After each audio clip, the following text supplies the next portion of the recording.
If you've been having sciatica, today I'm going to talk with you about one of the key things that can typically trigger the sciatic nerve to be irritated and a major problem.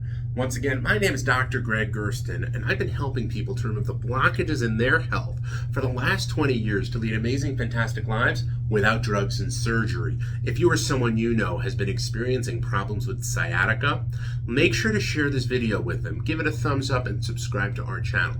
So sciatica, or the sciatic nerve, and on our chart, it's called actually the saphenous nerve, comes down from the lower back all the way down to the leg. Now it connects up here at some of the lumbar vertebrae, particularly L2, all the way down to L5.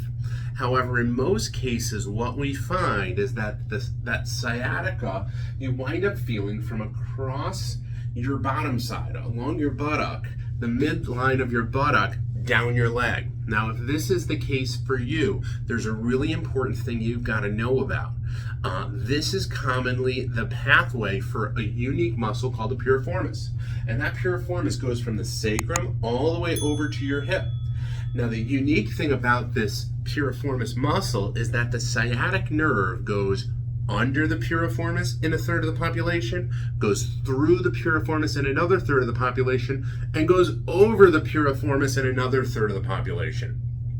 In reality, I don't care which third you are, and I don't really think you can even see that on advanced imaging.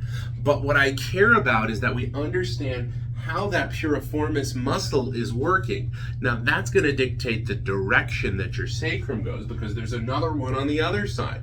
We want our sacrum, that's the bottom bone in our spine, to go straight down.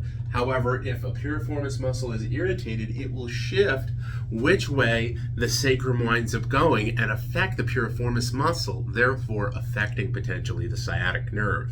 If you've never had your piriformis muscle assessed, let's look to connect and figure it out so you can get the answers that you need and you can get back to life. If you've got more questions about sciatica, go ahead and write them down below. I'm always checking our comments to make sure we're answering the questions that you have, to make sure that you know what to do so that you can live a life of optimal health and well-being. Once again, my name is Dr. Gregg Gerstin, and thank you for letting me be a part of your health.